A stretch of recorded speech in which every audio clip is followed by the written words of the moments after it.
ये इतना छोटा मुद्दा नहीं है। सबसे पहली बात, आप ऐसे मान करके चलिए कि एक एसएससी सीजीएल में कम से कम 30 से 35 लाख फॉर्म भरा जाता है, सीएचएसएल में 20 लाख से ऊपर फॉर्म भरा जाता है, सीपीओ में 10 लाख से ऊपर फॉर्म भरा जाता है, एमटीएस में फॉर्म भरा जाता है, जीडी में फॉर्म भरा जाता है। जो एसएससी एक कमीशन है, अगर उसके हम सारे के सारे मिला दे तो कम से कम उसके पास 1 करोड़ से ज्यादा अभ्यर्थी हैं जो उसकी तैयारी कर रहे हैं। मानते कि नहीं मानते? और अगर 1 करोड़ अभ्यर्थी जहां पर तैयारी कर रहे हैं तो वहां पर हमारे 10 या 20 लोगों के प्रयास से बहुत ज्यादा चीजें नहीं बदलने वाली है। ये प्रयास एक बहुत बड़ा होना बहुत जरूरी है और मुद्दे का क्लियर होने के साथ बहुत जरूरी है। अभी 2 बच्चा वहां जाकर के पूछ रहा है, भाई बता प्रोटेस्ट में ये चल क्या रहा है, ये टीचर्स यहाँ पर क्यों इकट्ठा हुए हैं, कहीं ऐसा तो नहीं यहाँ पर कि कोई और बात है, चेयरमैन मिल नहीं रहे हैं क्या, इस वजह से प्रोटेस्ट हो रहा है, किस वजह से प्रोटेस्ट हो रहा है? तो मैं चाहता हूँ यहाँ पर जो हमारा सारा डिस्कशन हुआ है उसके आधार पर कि हम प्रॉपर वे में सबसे पहले ऑनलाइन के माध्यम से बच्चों को ये क्लियर करें कि भाई एक्चुअल में ये रिफॉर्म है तो किन बिंदुओं को लेकर के है, और 10 टीचर 10 अलग अलग तरह की रिफॉर्म ना बताए, एक ही रिफॉर्म डिसाइड हो, उसी को लेकर के सारे टीचर अपनी अपनी भाषा में अपने अपने बच्चों को यहाँ पर बताएं और क्लियर करें। उसके बाद में एक डेट भी डिसाइड हो, एक जगह भी डिसाइड हो, उसकी एक परमिशन भी पहले से लेकर के रखी जाए, क्योंकि अभी 10 मिनट के अंदर में पुलिस वाले पूरा हटाने के फिराक में है। डीसीपी का ऊपर से ऑर्डर आ रखा है, या तो तुम ऐसे मान लो नहीं तो दूसरा तरीका से मनवा देंगे, क्योंकि आदेश नहीं है, परमिशन नहीं है। ये आप सब जानते हैं कि एक रैंडम डिसीजन था यहाँ पर आना, और आना भी इसीलिए था कि ऐसा नहीं कि अब हम फेल हो गए, आना इसीलिए था ताकि जहाँ जहाँ जगह जगह पर हो सकता है। नुक्कड़ नाटक आपने देखा है, कितने परफॉर्म करने वाले होते, 5-6 लोग ही होते हैं ना, वो क्या करते हैं, लोगों के अंदर में अलग जगाते हैं। निर्भया जब केस हुआ था तो छोटे छोटे जगह पर जाकर के बताया जा रहा था ये एसएससी का मुद्दा है। आज हमने मुखर्जी नगर, जो कि पूरे भारत का गढ़ माना जाता है एसएससी के लिए, वहाँ के लोगों तक अपनी बात तो पहुँचाई। अब इसको ऑनलाइन के माध्यम से हम लोगों तक अपनी बात पहुँचाएंगे, और यकीन मानिए चेयरमैन की एक भी नहीं चलने देंगे। मैं आपसे इतना वादा कर रहा हूँ, एक भी नहीं चलने देंगे। आपके सारे के सारे टीचर्स आपके सारे के सारे टीचर्स आपके साथ में हैं, और सभी लोगों ने इस बात का वादा किया है कि हम एक डेट निकालेंगे। क्यों नवीन भाई, ये है ना, एक डेट निकालेंगे, उस डेट में यहाँ पर हम लोग जो है सारा का सारा मिलकर के डिस्कस करेंगे, अपने बच्चों को एक पर्टिकुलर जगह पर बुलाएंगे, और ये बहुत लंबा ना चले तो 2 से 3 दिनों के अंदर में हम इसके एक निष्कर्ष पर पहुंच जाएंगे। अब आप लोग बताइए कि ये सही है या गलत है? सही है ना? तो क्या हमें इसी के आगे बढ़ना चाहिए, अभी रात भर यहाँ रुकना चाहिए? नहीं, मर्जी की बात नहीं है, जो निष्कर्ष जिससे निकल पाए। मैंने वही बात कहा कि दीवार को धक्का दे रहे, लेकिन ये भी तो पता हो क्यों धक्का दे रहे।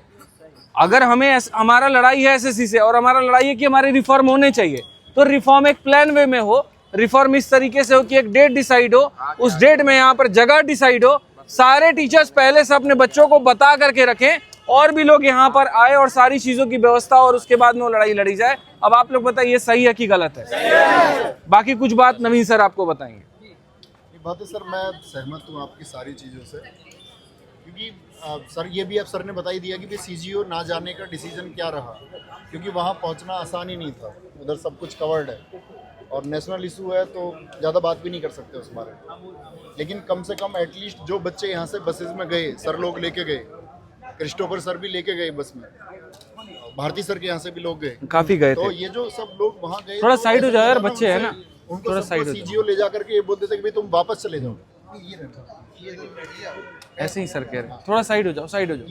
उनको ऐसा तो नहीं बोल सकते ना सीजीओ के बाद में कि भाई तुम वापस चले जाओ, तो उनको यहाँ ले जा करके भाई मैसेज दें कि चल क्या रहा। और एक बढ़िया मैसेज हम लोगों ने दिया है बच्चों को, जितने लोग थे उनसे ज्यादा तक वो डाइवर्सिफाई होता है, और उतने से ज्यादा लोगों तक वो पहुंचा भी है मैसेज। तो इतने उस मैसेज को आप लोग भी आगे पहुंचाओ।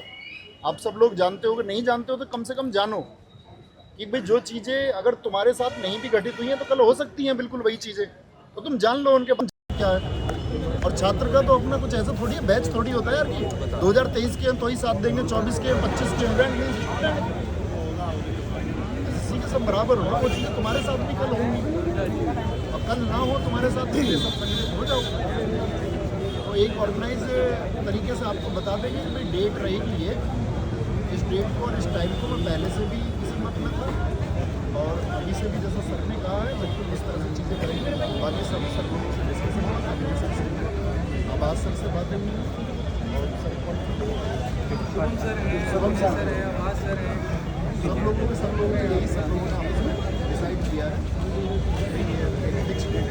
और ये मेन मुद्दा यही है कि 2025 और 26 आप लोगों के साथ, आप लोग 2025 और 26 वाले हो, क्योंकि हम ये चीज़ 2023 से देखते आ रहे हैं और 2023 में तो जो देखा उसका कई गुना ज़्यादा 2024 में देखा, और अब उस रेशियो में अगर देखें तो 2025 में और भी ज़्यादा गलत हो जाएगा और तब ज़्यादा बड़ा इशू हो जाएगा। और आप लोगों के साथ जब आपके एग्ज़ाम में गलत होगा तब आप ज़्यादा ठगी महसूस करोगे कि यार पेपर दिया और इतनी ज़्यादा गड़बड़ी हुई, इतने ज़्यादा क्वेश्चन गलत हुए, और जब मतलब 2024 में 800 स्टूडेंट तो वो थे सर जो ओवर एज थे, उनको नौकरी दे दी सिर्फ DV पहले ना कराने की वजह से। तो सारे रिफॉर्म्स जो हैं वो अभी डिटेल में आपको बताएंगे और वो जेन्युइन रिफॉर्म्स हैं, लेकिन एक डेट डिसाइड करके, क्योंकि देखो आप लोग 2025 और 26 में सिर्फ आपसे काम नहीं चलेगा, आपके 10 दोस्तों से भी काम चलेगा।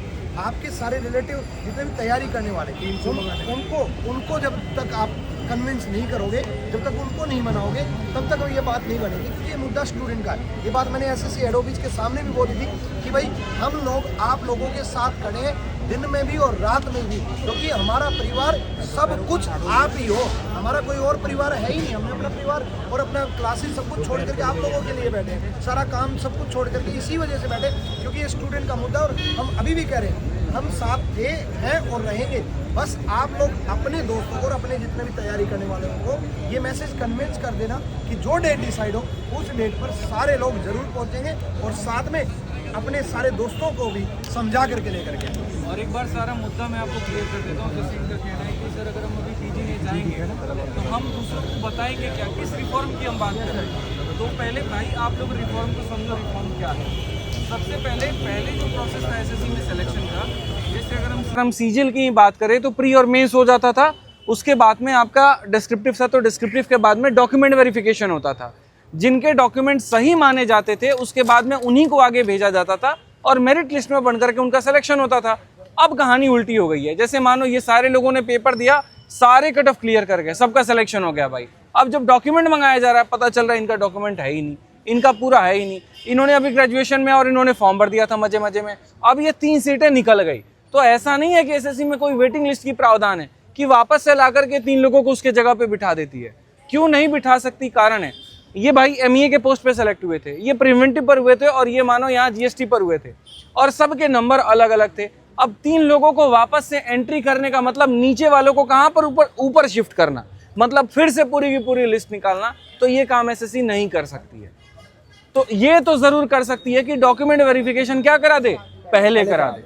इससे क्या होगा कि जो सही उम्मीदवार होंगे उन्हीं का चयन हो पाएगा और जितनी भी सीटें होंगी वो पक्के वही लोगों के होंगे जो सिलेक्शन लेना चाहते हैं। तो पहला तो हमारा ये डिमांड है।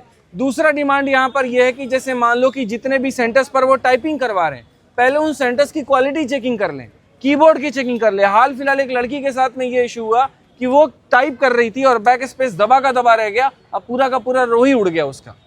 मतलब आप ये समझो चारों सब्जेक्ट पर उस लड़की ने कितनी मेहनत की होगी, कितनी किताबें पढ़ी होगी उसने, सब पढ़ करके बहुत शानदार नंबर ला करके और लास्ट में कंप्यूटर में वो फेल हो जा रही है, नौकरी नहीं मिल पा रहा है। तो ये पूरा क्वालिटी इंश्योरेंस किया जाए। तीसरा, जैसे यहाँ पर पेपर के बीच में रफ शीट ला करके देते हैं, कमीशन कॉपी ला करके देते हैं, बच्चा उसे काफ़ी ज़्यादा परेशान होता है। 100 लोगों के बीच में एक इन्विजिलेटर है जो यहाँ पर बांट रहा है, पेपर रफ शीट बांट रहा है। मतलब ऐसे लग रहा है कुत्तों बिल्लियों की तरह जा करके छीन रहे हैं अपने लिए रफ शीट, भाई जल्दी दो मेरा टाइमर भाग रहा है। वो चीज़ नहीं होनी चाहिए। एक क्वालिटी तरीके से चीज़ें रहे तो ज़्यादा बेहतर है। चौथा, उसके बाद में जो हमारा डिमांड है वो ये है कि भाई TCS ही हमारा पेपर कंडक्ट करवाए, कोई और हमारा पेपर कंडक्ट नहीं करवाए, हमें नहीं चाहिए कोई दूसरा। और लास्ट हमारा जो डिमांड है वो हमारा सबसे मेजर डिमांड हो मैं बता रहा हूँ, वो ये है कि ये नॉर्मलाइजेशन वाला ड्रामा बंद हो और इसके लिए मेंस को उनको सिंगल शिफ्ट में करवाना पड़ेगा, क्योंकि प्रीलिम्स जो है हमारा यहाँ पर वो क्वालिफाइंग इन नेचर है। तो मेरिट तो बन नहीं रही है, मेरिट जो बन रही है वो मेंस पर बन रही है, और मेंस पर अगर मेरिट बन रही है तो मेंस अगर एक शिफ्ट में होगा तो ये जो इस बार ड्रामा हुआ है यहाँ पर 18-20 वाला वो नहीं रहेगा, और नहीं रहेगा तो इससे फायदा होगा। हालांकि इसके अलग भी अलावा और भी मुद्दे हैं। अब इसके अलावा जैसे JSO का मुद्दा है, भाई बाकी चीज़ों में वेटिंग लिस्ट नहीं लाया जा सकता लेकिन JSO में वेटिंग लिस्ट लाया जा सकता है, बट उसके भी थोड़े से अलग प्रॉब्लम्स है, फिर वो नीचे वाले ऊपर शिफ्ट हो जाएंगे। अब JSO में क्या हो गया, सिलेक्शन वही बात है, सबके हो गए हैं, सारा का सारा सिलेक्शन हो रखा है, लेकिन 2 लोगों ने ऐसे किया, फॉर्म में शुरू में पूछा गया था कि क्या आप यहाँ पर एलिजिबल हैं JSO के लिए, उन्होंने टिक कर दिया, अब वो एलिजिबल ही नहीं है, तो वो सीट भी खत्म हो गई वहाँ। तो ऐसे कई सारे मुद्दे हैं, बट मेजर मैंने आपको 5 बता दिए, और ऐसा नहीं इसके अलावा कोई और मुद्दा नहीं हो सकता। और भी छोटे छोटे मुद्दे हैं जिसको लेकर के हम डिस्कस कर सकते हैं, जैसे कि वेटिंग लिस्ट है। अब वेटिंग लिस्ट अपने आप में इतना बड़ा मुद्दा है यार। मैं अभी इंटरव्यू ले रहा था सीजल वाले बच्चों का, ठीक है, मैं नाम डिस्क्लोज नहीं करूंगा, बट एक बच्चा नहीं, कम से कम 10 बच्चे मुझे ऐसे मिले, एमटीएस में भी सिलेक्टेड, फिर सीएचएसएल में भी सिलेक्टेड और फिर सीजीएल में भी सिलेक्टेड। एसएससी मोटिवेट होती है तो साला बुलेट ट्रेन बन जाती है, नहीं होती है तो बैलगाड़ी बन जाती है। एक बार में पेपर कराएगी तो सारे कराएगी। अब जब कराएगी तो भाई तुम्हारे सामने अगर 3 फॉर्म आए और जहां फॉर्म की कीमत 100 रुपए, तुम फॉर्म क्यों नहीं भरोगे ये बताओ? और भरोगे तो तीनों भरोगे। और ये भी नहीं है कि उनका सब्जेक्ट अलग है, लेवल अलग है, एक ही सब्जेक्ट की पढ़ाई करनी है, उसी के आधार पे तीनों भर रहे हैं, तीनों में सिलेक्शन, नौकरी तो एक ही में लोगे ना। अब इसके कारण क्या हो रहा है, एमटीएस पहले रिजल्ट आया, गए उसमें ज्वाइनिंग करने के लिए, पता चला रुको सीएचएसएल आ रहा है, छोड़ दिए उसमें, फिर सीएचएसएल में कर लिए, पता चला सीजीएल का रिजल्ट आ रहा है, इसमें भी नहीं गए, उसमें गए, तो बाकी 2 जगह तो सीटें बर्बाद गई ना। इससे डिपार्टमेंट को भी तो नुकसान है, गवर्नमेंट को भी तो नुकसान है। गवर्नमेंट को 50 इनकम टैक्स इंस्पेक्टर चाहिए रेड मारने के लिए, उसको मिल ही रहा है 20 वहां पे। फिर हम बात करते हैं भारत को बहुत बड़ी अर्थव्यवस्था बनाने की, कैसे बन सकता है ये?